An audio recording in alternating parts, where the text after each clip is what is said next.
Hey boo, it's your big sis Chris with another unpopular opinion. And I want to liberate you today.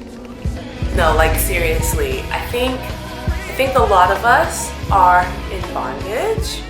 We have these concepts of Christianity, and I love to tell you this, I hate to tell you this, I love to tell you, it's not in the Bible, okay? A lot of us, on accident, believe in karma. I used to believe in karma. Now, would I say those words? No. But based on what I believed, yeah, I believed in karma. And you probably do too. I actually want to look up the definition of karma. So karma in Hinduism and Buddhism is the sum of a person's actions in this and previous states of existence, viewed as deciding their fate in future existences. In other words, what you have done in your past, what you do right now, impacts your future. Okay, yeah, I know that sounds familiar. Just keep going. Then the informal version is destiny or fate, following as effect from cause. Furthermore, means action, work, or deed, and refers to the spiritual principle of cause and effect, where intent and actions influences the future of that individual. Essentially, you do good things, you get good things. You do bad things, you get bad things. I don't know about you, boo, but it don't seem to be that way. I mean, in a good and a bad way, right? So, bad things to our eyes, right, happen to good people, and for people that seem as though they're bad, because we can't judge their heart, get good stuff. So we're getting into a really juicy steak today. I need your steak knife, I need your big dinner fork, and it's about to get really heavy, because we need to break this. I don't want you to be in chains anymore. I want you to be free in your Christianity. Here we go.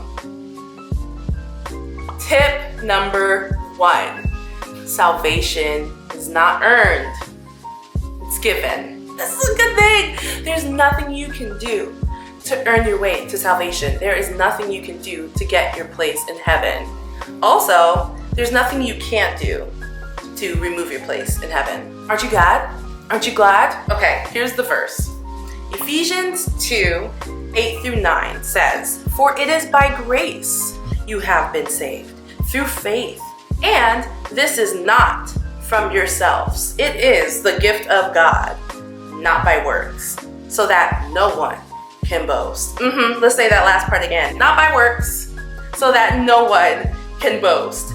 Essentially, it has nothing to do with you. Why do we talk about crucifying self so much? Because self has nothing to do with it. There is no level of perfection or rightness or righteousness or faithfulness that we can achieve to get there. He died.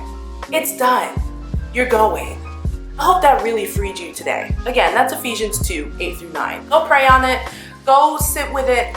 Let that just marinate in your spirit, okay? Because it's really important.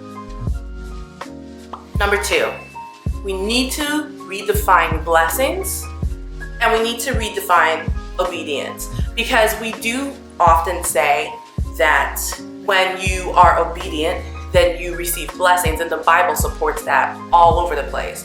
However, if your definition of obedience is Christianize right and wrongs, like going to church or going on that mission trip or feeding the poor with your church and just doing these little checkmark things, that's not what this is talking about. They're good and they're nice, but it's not gonna make a difference if it's not real, true conviction based on what God told you to do. Doing it because maybe you wanna look good. Maybe you wanna make yourself feel better about yourself. You know, God knows when the motives are off. And if your motives aren't in the right place to do a good thing, it doesn't count. Sorry. And now let's redefine blessings. Blessings are not stuff. They can be, but they are not always stuff. Let me give you an example. So for me, when I was getting ready to get married to my husband back in 2014, I was like, oh yes, Lord, I'm a good girl. I'm obedient. So I'm gonna get this wedding, right? And don't look at me strange. You know you be feeling that way too. I'm not in this by myself. And we get into this place in our walk with God where we are like, hey Lord, I fit the bill to have a perfect life because I did this and I did this and I did that, right? And then my husband was stopped from coming into the country, which means I didn't have a wedding and I still owed all the money because it was only a few weeks before the wedding. Literally the day before my bridal shower, he was stopped. That was 4 weeks before the wedding and it didn't happen. I had to wait 2 years for him to get here. But I say all that to say, in that moment, I was devastated. Why? Because I felt like Jesus betrayed me. I felt like I did all this work to get my promotion, and then he just sidetracked me like, oh nah, you don't get that. And I was very upset because I felt like, why did I do all of this if I was going to have something I didn't deserve? Listen, now that I am very happily married. We've been married for going on 4 years now. Can't believe it. Wow, time flies. And I am so blessed, but not in material things. In that experience, God gave me wisdom. God gave me discernment. God gave me strength. There were things that I were praying for, and there were issues in my heart that I was begging God to remove. And only through that situation could God remove those things out of my heart. And I really feel in my spirit right now that you are in a season where God is tearing you apart. It feels like he's just like ripping you to shreds, right? And you're like, Lord, why are you doing this to me? Well, honey, did you ask the Lord to remove that from you? Okay, so he's gonna answer that prayer and he's gonna bless you through that. Those are blessings, right? And obedience is doing whatever God tells you to do. It has nothing to do with anybody else or what they say you should do or what the church says you should do, right? The church is a body of people. It is not an organization. So when God is giving you instruction, you have to do whatever he tells you to do aside from all of that. It's really important, okay? Be obedient, then you get the blessings, which a lot of times are very wealthy coins in the kingdom of God, which means things that you cannot put a price tag on. Can you put a price on peace? No, you can't. Tip number 3, God is a God of justice, not karma. What do I mean by this? We use it a lot, okay? We do. When somebody acting a hot mess, and we're like, well, karma.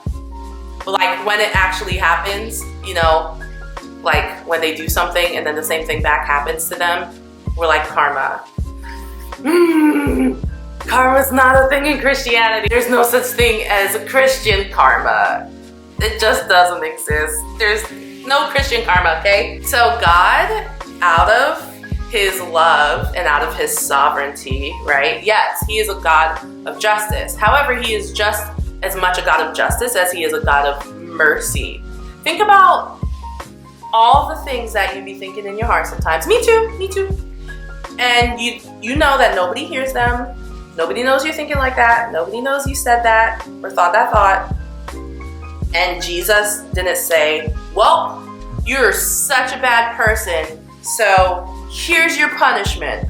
He didn't do that. That's mercy. Thank God.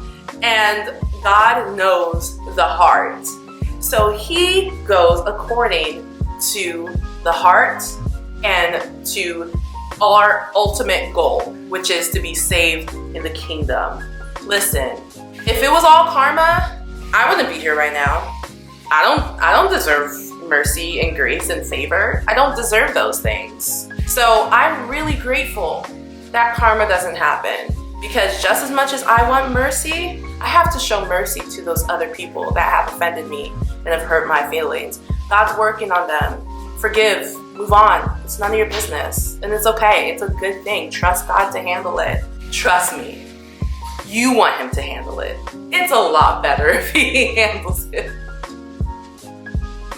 And the last tip, number 4, is about the verse that says you reap what you sow, right? Yes, we reap what we sow. But a lot of times, again, please redefine these blessings and these reaping, right? It's not things. When you read Galatians 6:7-9, we have to read it in a spiritual context, right? So when we say you reap what you sow, when you put in good spiritual seed, then you receive blessings in the spiritual realm. If you put in seed of the carnal mind and the carnal nature, then you reap the consequences for that as well. In the spiritual context, okay, this is not based on what you do. This is not if I work really hard at my job, then I'm gonna get a promotion. It may happen, but it doesn't always work that way. If I stay pure until I'm 40, then Jesus will bless me with the husband of my dreams. It may not happen. And I know that's really hard. I don't think any of us ever enjoy being told no. But one thing I'm learning personally is that we really have to tap into seeing things through God's eyes, seeing things in the spirit realm, not in this tangible earthly stuff. That's not the stuff that saves your soul. That's not the stuff that makes you a good person. That's not the stuff that helps you to have self-control and gives you stamina to go through trials. Trust me, God is doing his thing, and he is saying, whatever you sow in the spiritual realm, if you spend your time with me, if you put your time into good things, then yes, I am with you. You will grow in that area. If you waste your time listening to sex and drugs and cursing, well then, and I'm not being judgy. I promise I'm not being judgy. This is Big Sis Chris, right? I just want you to think about it. What do you expect to reap from that? I'm not gonna answer it. I just want you to think about it. It matters, okay? Every seed that you sow matters. All right, guys, that is the end of our steak dinner. I know it was a lot, but I am praying that God uses this message to liberate you and help you realize that you are free, babe. You are saved, and you don't have to work for this stuff. If you continue to seek after God, you will find him. Let him do his thing. He is a God of justice. He's got your back. He's a God of love, and he will not lead you astray. That's it for today. I love you so much. Praying for you. Peace.